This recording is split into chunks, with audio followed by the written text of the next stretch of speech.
So in this episode, in the hopes that it's coming out the Monday after the 15th of March, aka the Ides of March, and I don't know how much you know about Julius Caesar. I know that he was stabbed.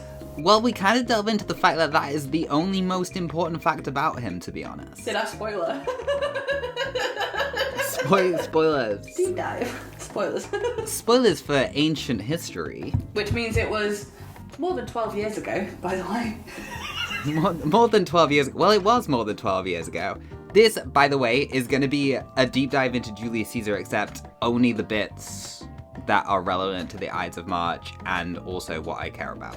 Because you can't really delve into one ancient Roman leader because they did a lot of stuff. And I don't have 14 hours.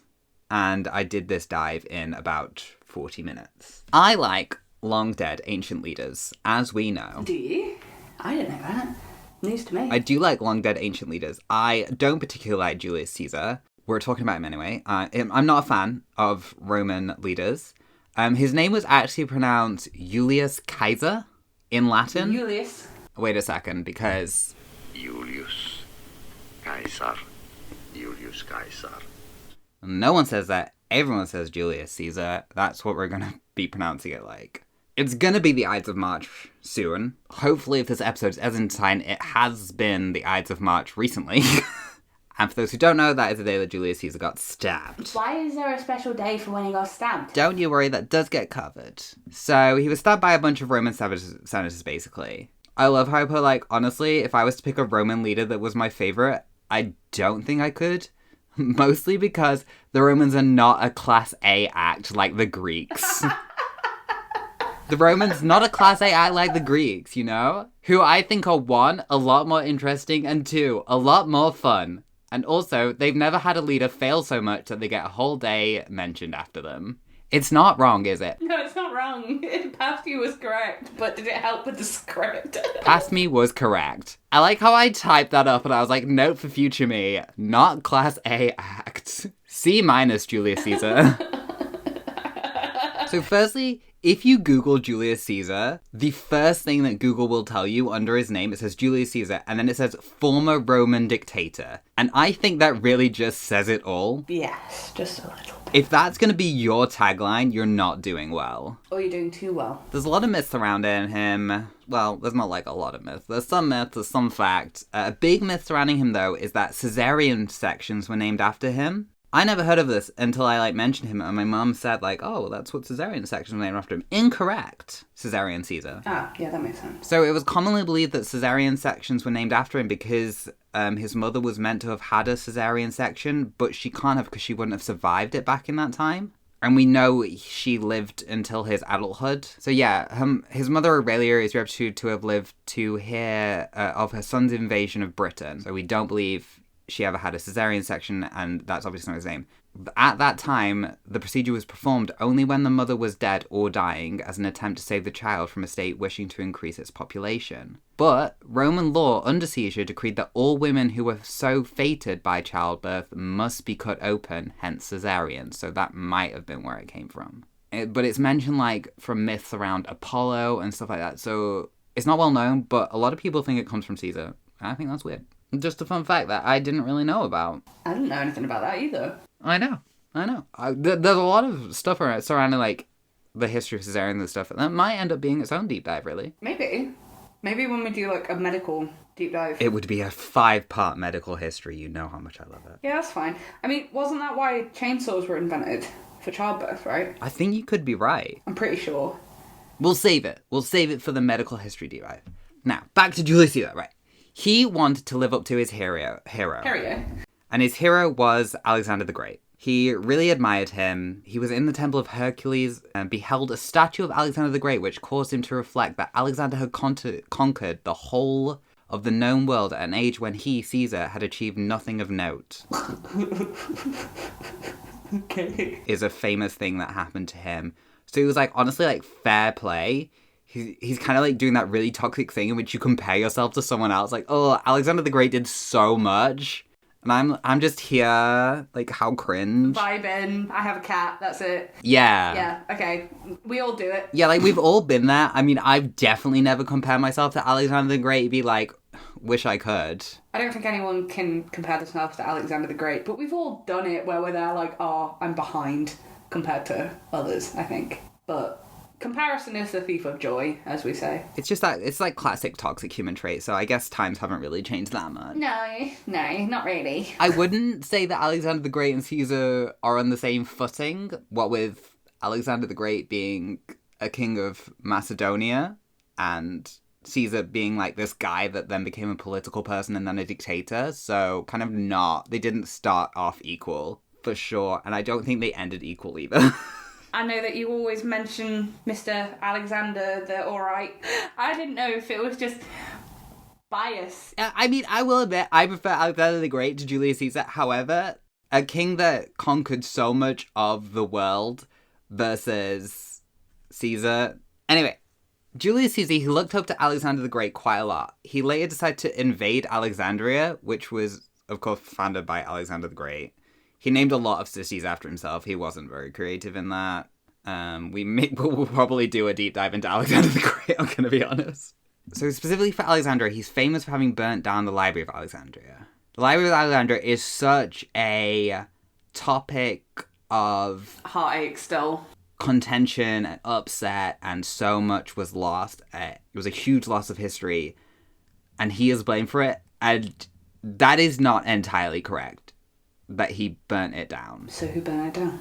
Or that the Library of Alexandria burnt down at all to a damaged state. Wait, what? So Plutarch writes in The Life of Caesar, when the enemy endeavoured to cut off his communications by sea, he was forced to divert the danger by setting fire to his ships, which after burning the docks, thence spread on and destroyed the great library. The Roman historian, however, Cassius Dio, later writes that many places were set on fire, and the result that, along with the buildings, the dockyards and storehouses of grains and book, said to be great in number and of their finest, were burnt. So it's more like the stores were burnt, but then also you have later things saying that it only mentions that the flames were of the fleet itself and a few houses by the sea. It's kind of been interpreted that the fire didn't actually destroy the entire library itself, but rather just the water houses located near the docks that were being used to house the library's scrolls. If the library itself didn't burn down, where'd it go? So, well, that's it. It's like the Library of Alexandria burnt down. It was this huge catastrophic event. You lost all this amazing stuff. It's not what really happened. There's like later things about embellishments where Mark Antony gave 20,000 scrolls to Cleopatra from the library. I mean, that sounds about right. It gets mentioned in like dribs and drabs, just kind of all around, that not all of it was burnt down. Some of it got damaged. Burning books is like a bit much, for my opinion, a bit Fahrenheit 451. Probably not what Caesar was going for. No, probably not, but either way, if it did burn down... Like, he did do a siege on the city, which was like high-key on the destructive side. So I don't think he was there like preserving things. Like, you can't really siege a city and be like, oh no. Leave left avenue. Leave the library. So, Julius Caesar, famous for burning down the library, isn't true. The Emperor Claudius is recorded to have built an addition onto the library later, so which means it can't have been burnt down if he built an addition onto it. So it seems that the Library of Alexandria kind of followed the city itself, which basically, after Alexandria came under Roman rule, the city's status and consequently that of its famous library gradually diminished. So the membership became more exclusive. It was less for scholarly achievement, but more than a basis of distinction in government that military or even in athletics could get access to instead of scholars. Okay.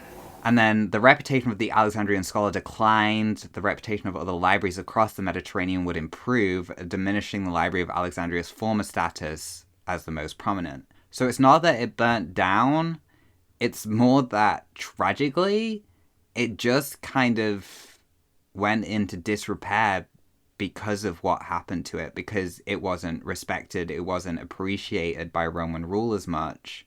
So that knowledge wasn't so much as suddenly lost as just...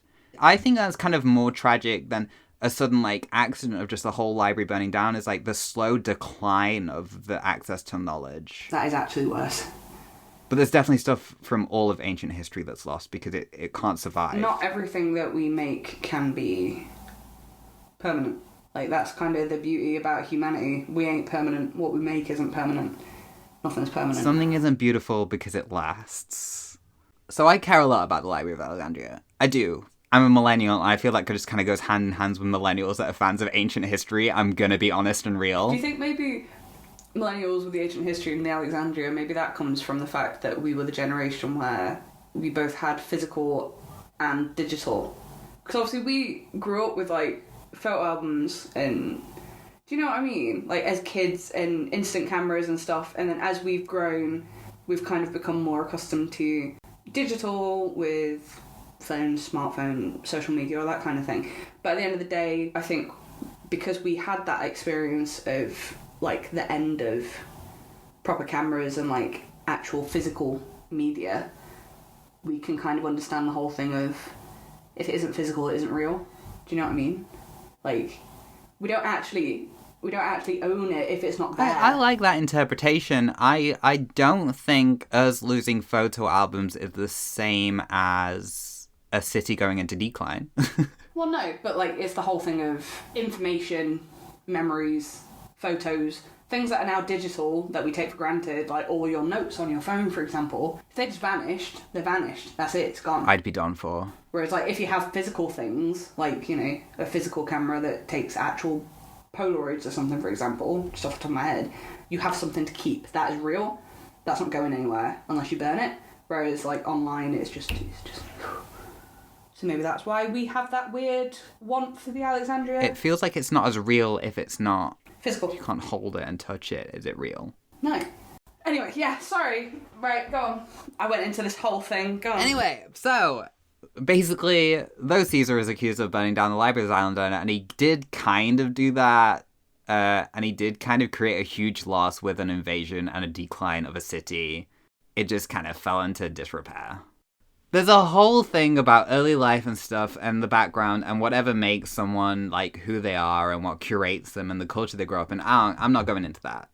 Julius Caesar was a busy guy, you know. This is literally just about him being stabbed and a small dip into the Library of Alexandria because I had to.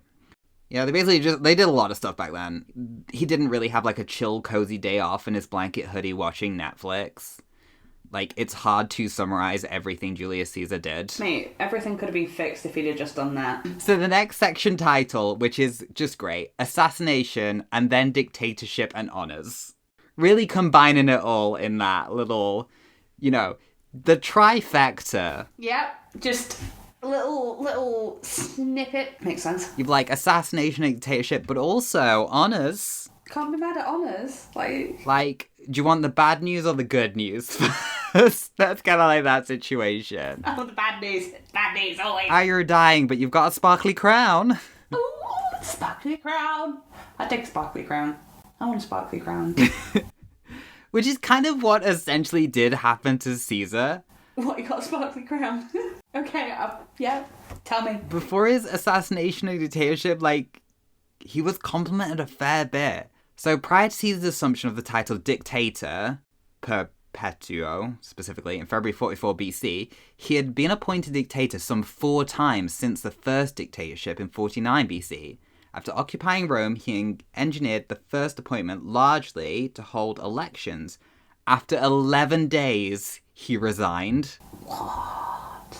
So he became a dictator for 11 days, then he was like, not a fan of the vibes, I quit, not for me, thank you, too much. Which, very relatable, to be fair. Yeah, 11 days seems about right. I love that he quit after 11 days, I'm gonna be real. I just think that's so fun. Yeah.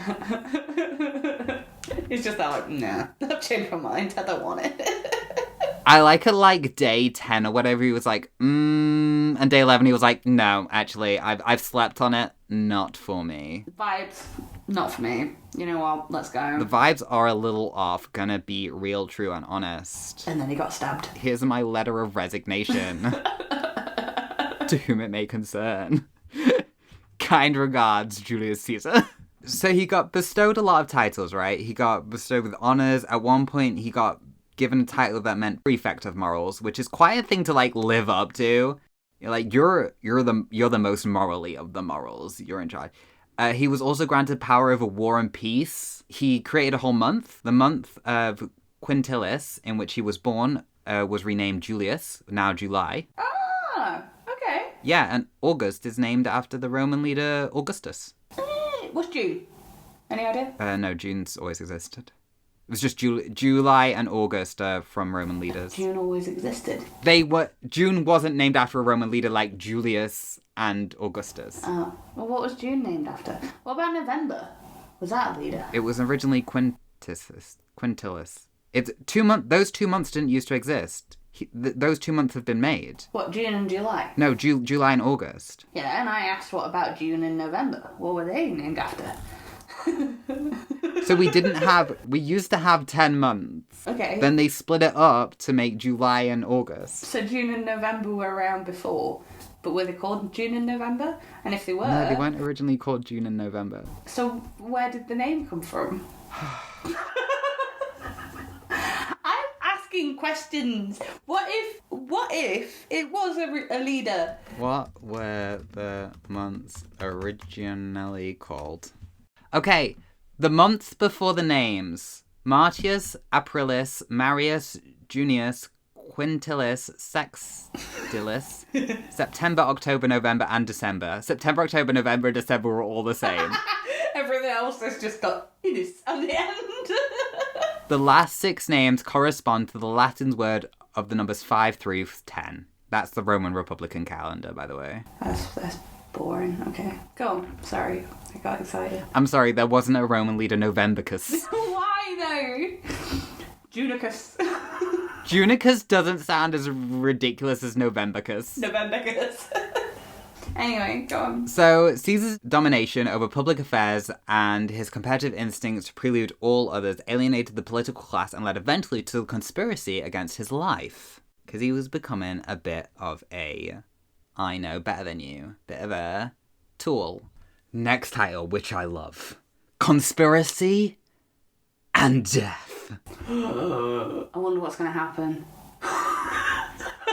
Honestly, if I ever get a Wikipedia article, I want subcategories like this. I want like a before the incident conspiracy, after the incident situation. I mean, I could literally just go on Wikipedia and make your Wikipedia article. Luke of Kathy Nandle Mines. Murdered. No, go on. I would like it to be the most contradicting thing ever. A full cryptid situation for me.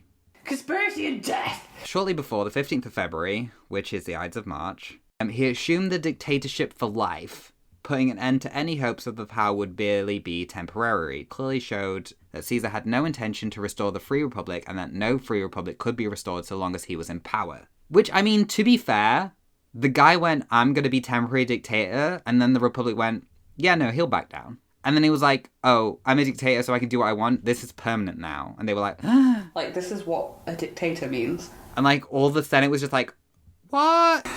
What do you mean I don't get a say in anything? I thought this was because you didn't have your iced chai latte on Tuesday. I thought you were going to resign after 11 days like last time. The plan to assassinate Caesar had started by the summer of 45 BC. By February 44 BC, it took a whole year. There were some 60 conspirators. That's a lot of people that want to stab you in the back. Right? That's like a fair amount. I like at the point they got to like 5, 12, 30, 50, and they were like, we need a few more. We need more people to stab this one man. Imagine getting to 50 conspirators and be like, not quite enough. Like, I thought the whole point of like conspiring to do stuff was that it was going to be secret, you know? That, like, not everyone knew about it. 60 people know about this. How did no one find out about this beforehand? How did 60 people keep this information hidden? No one was like, hey, we're going to stab Caesar next week. At all. To someone incorrect that then reported anybody. The thing is, with 60 people, right, imagine saddling up to, like, someone and being like, hey, do you know about the little stop? The little... And they're like, no.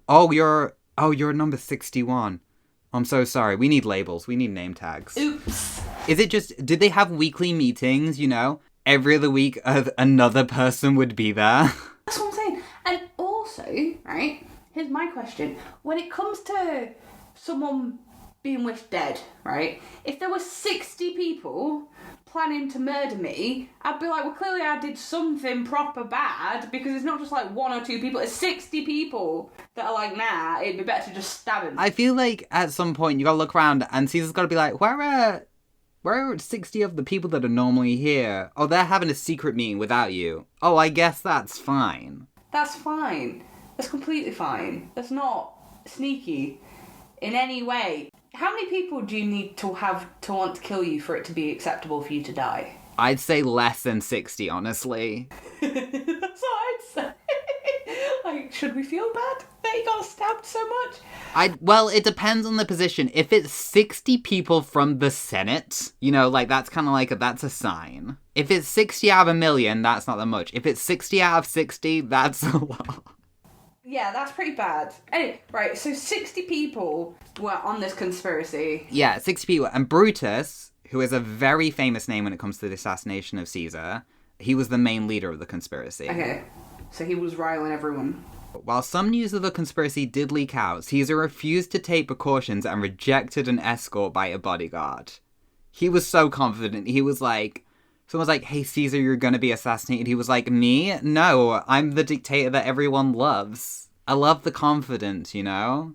Like, at least he's striding into this assassination with, like, easy breezy. Like, imagine if he hadn't have let his ego get in the way and he'd have had an escort, how different history could have played out if he hadn't have been stabbed when he got Imagine stabbed. if he was just a bit more paranoid. Like, imagine if he had anxiety. Literally, tiny little bit of paranoia, tiny little bit of, like, no ego. You know what they say? A bit of paranoia goes a long way. Well, he would have lived. He probably would have lived. He would have made a mad change to... We didn't want him to live. He was a bad guy. No, I know we didn't want him to live. I know we didn't want him to live, but that's what I'm saying to you. If he hadn't have been I'm a man, and just taken the bodyguard because, you know, someone was threatening to assassinate him, then he wouldn't have died, and that could have affected the whole rest of history on the action of one man's pride. That's mad. I mean, if he didn't go to this meeting, all of history would have changed. That's what I'm saying. I mean, that's kind of how I feel like that's what the butterfly effect is. That's how choices work, I suppose. Yeah. No, I'm just saying that it's crazy that he had the option. He knew about... I didn't know he knew about it. I didn't know he knew that there was I thought he just got shanked one day out of nowhere. I didn't realise that he had warning beforehand, was like, I don't need it, I'm Caesar, and then, do you know what I mean? That's so much worse. There was 59 conspirators. One of them goes, hey, I think you're going to be stabbed. Caesar goes like, nah, man. And then there was 60. That dude was like, it's on you, bruh. I'm joining that side. It's on you, bruh. I tried to warn you. I'm now going to shank you. Yeah, like, hey, Brutus, you got, like, space, man? You got a toothpick I can sharpen? Like... So the day was decided by the conspirators was the 15th of March, aka the Ides of March, 3 days before Caesar intended to leave for his Parthian campaign. News of his imminent departure forced the conspirators to move up their plans, and the Senate was meeting on the 15th, so it was kind of like we gotta. Like, there's no backing out now. Yeah, if we're gonna do it, we're doing it now. Like... It's really literally do or die, you know? As Caesar approached his golden chair, which, very fancy, very dramatic, we love it. Of course he had a golden chair. Yeah, go on. The conspirators attacked him with daggers.